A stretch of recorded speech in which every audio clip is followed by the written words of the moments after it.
International unies education council of France university मार्फत मानद doctor पदवीदान समारंभ संपन्न। आदिवासी शिक्षणासाठी अरविंद सगबोर यांना मानद डॉक्टरेट। शिवाजी महाराज फुले शाहू आंबेडकर यांच्या पुरोगामी महाराष्ट्रात पडद्याआड राहून विविध क्षेत्रात उल्लेखनीय कामगिरी करणाऱ्या आणि आपले सामाजिक कर्तव्य समजून सामाजिक, शैक्षणिक, वैद्यकीय, व्यावसायिक, शासकीय क्षेत्राबरोबर साहित्य क्षेत्रात भारतीय संविधानिक पिढी सक्षम करण्यासाठी अहोरात्र झटणाऱ्या पुरोगामी विचाराच्या समाज सुधारकांचा कार्याची दखल घेऊन international Younis education council of France university मार्फत मानद डॉक्टरेट पदवीदान समारंभ ऐतिहासिक पुणे नगरीत रविवार दिनांक 21/1/2024 रोजी सायंकाळी 7 वाजता पंचतारांकित Imeland hall Saint Laurn business hotel Koregaon park येथे युनिस काउन्सिलचे संस्थापक chairman doctor M Ignatius Prabhu sir, Unis council ambassador miss Rita मिलोने,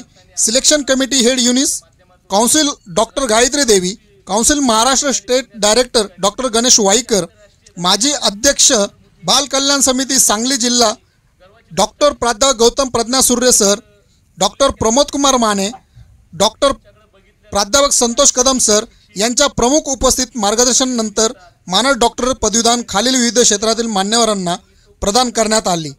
यावेळी माननीय अरविंद सागबोर, प्राध्यापक जोशना संतोष कदम, सौ प्रतीक्षा प्रकाश सोनवणे, प्राध्यापक कीर्ती काटे मॅडम, सौ सुप्रिया प्रमोद माने, प्राध्यापक संतोष सिद्धार्थ कदम, मिस स्वप्नाली शिंदे, प्राध्यापक नीलम पाटील, माननीय देवप्पा रुकडे, माननीय शंकर माळी, प्राध्यापक प्रतिभा श्री भाते, माननीय दत्तात्रय पाटील हे विविध क्षेत्रातील सामाजिक कार्यकर्ते मानद डॉक्टरेट पदवी प्राप्त झाले। नांदूर शिंगोटे येथील हे पेशाने शिक्षक असलेल्या व सामाजिक कार्यात सक्रिय असलेल्या डॉक्टर अरविंद सगबोर यांनाही यावेळी मानद डॉक्टरांनी सन्मानित करण्यात आले। यावेळी त्यांनी मनोगत व्यक्त करताना आपणास मिळालेली मानद डॉक्टर पदवी ही समस्त आदिवासी बांधवांना व त्यांच्यासाठी कार्य करणाऱ्या सेवकांना समर्पित केली। नंतर मनोगत व्यक्त करताना आनंदाश्रू गहिवरून आले। शेवटी राष्ट्रगीतानंतर महापुरुषांच्या जयघोषात पदवीदान समारंभाचा समारोप झाला। समाजाशी नात जोडलेली आणि या जे तुमचं कर्तव्य समजून तुम्ही जे समाजासाठी काम करताय ही खऱ्या अर्थाने अभिमानाची गोष्ट आज या ठिकाणी सांगितली पाहिजे। कारण की समाजासाठी, कुटुंबासाठी आणि गावासाठी काम करणारे लोक आता दिवसेंदिवस कमी होत चालले, पण आपण ते देखील सांभाळतात ही खऱ्या अर्थाने अभिमानाची गोष्ट आहे। याबद्दल मी तुम्हाला पुन्हा एकदा शुभेच्छा देईन। इथं आमचा मान राखून राजू दराडे असतील उपस्थित सर्वांचा मान राखला, आम्ही तुम्हाला निमंत्रित केलं सत्कारासाठी, आपण आलात, आमच्या शब्दाला मान दिलात, त्याबद्दल मी तुमचे आभार मानतो।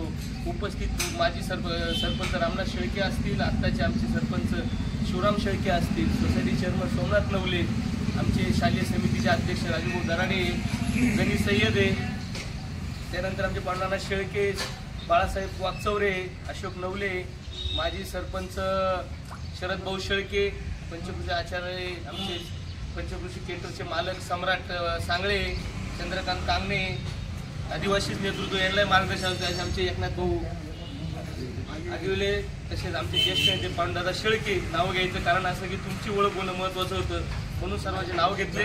की तुम्हाला पुन्हा एकदा नांदूर शिंगोटे परिसराच्या वतीने, नांदूर शिंगोटे ग्रामपंचायत वतीने आणि मी या राष्ट्रवादी पक्षाचा तालुका अध्यक्ष असल्या या नात्याने तुम्हाला राष्ट्रवादी काँग्रेस पक्षाच्या वतीने शुभेच्छा देतो आणि थांबतो।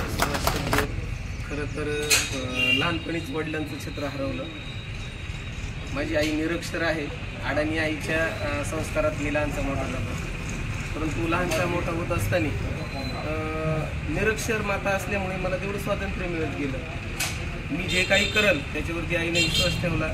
मलाही तुमच्यासारख्या थोरांचं मार्गदर्शन लाभलं, त्यांचा सहवास लाभला आणि त्याच्यातून मला माझ्या स्वतःच्या आणि समाजासाठी आणि अर्थातच या देशसेवेसाठी काम करण्याची संधी मिळाली। अनेक लहान मोठ्या संघटनांमध्ये, चळवळींमध्ये काम करण्याचा योग आला। मात्र नांदूर शिंगोटे हे खूप सुशिक्षित आणि विकसित होणारं गाव आहे, महामार्गावरचं गाव आहे। या ठिकाणी खूप नामवंत लोक असतात, वेगवेगळे व्यक्तिमत्वाचे लोक आहेत आणि त्यामुळं माझी ओळख इथं काही झालीच नाही आणि तसं कारणही नाही आलं, कारण मी एक फक्त राहण्यासाठी या ठिकाणी आलो। मी प्रामाणिकपणे राहत गेलो, कदाचित माझा कुणाला त्रास पण झाला नसेल, मलाही कुणाचा त्रास झाला नाही, कारण माझी नीतिमत्ता खूप चांगली आहे। माझ्या मते मी जे वागतो त्याचा त्रास कधी कुणाला होत नाही आणि तसंच मी या ठिकाणी राहत गेलो. परंतु याच्यातली बरीच लोक मला चेहरे ओळखीचे आहे, फक्त भेटलं, मान डोलावली, कसं आहे काय आहे तेवढं गेलं, निघून गेलो. माझं रेशन कार्ड इथलं आहे, माझं मतदान कार्ड इथलं आहे, परंतु मी इथल्या कुठल्याही राजकीय पक्षाशी बांधलेलं नाहीये, कुठल्याही राजकीय संघटनेशी बांधलेलं नाहीये. जो माझ्याशी बोलतो तो माझा आहे, मी त्याचा आहे. अशा पद्धतीनं माझी वाटचाल राहिली. गेल्या 5-6 वर्षापासून महाराष्ट्र राज्याचं सांधन आदिवासी लोकचळवळीचं पद भूषवत असताना एक गोष्ट या ठिकाणी मी सांगेल की नंदुरबारचे डॉक्टर राजेंद्र भारुड, महाराष्ट्र केडरचे पोलीस निरीक्षक असतील, पोलीस अधीक्षक असतील, IPS अधिकारी असतील, हे सगळे मी अध्यक्ष असताना माझ्या मार्गदर्शनाखाली काम करतात. ही माझ्यासाठी खूप अभिमानाची गोष्ट आहे, कारण हे काम निपक्षपाती आणि फक्त समाजासाठी चालू आहे. आणि जिथं गरज आहे तिथं ते काम चालू आहे, जिथं गरज नाही तिथं काम चालू नाही आहे. कदाचित जिथं गरज असती तर तिथंही काम दिसलं असतं, परंतु ज्या ठिकाणी गरज आहे त्याच ठिकाणी काम करावं अशा मताचा मी आहे. आपण सर्व इतक्या मोठ्या माणसांनी माझा या ठिकाणी सन्मान केला, माझं अभिनंदन केलं, त्यासाठी मी तुमचा सगळ्यांचा ऋणी आहे, आभारी आहे. धन्यवाद.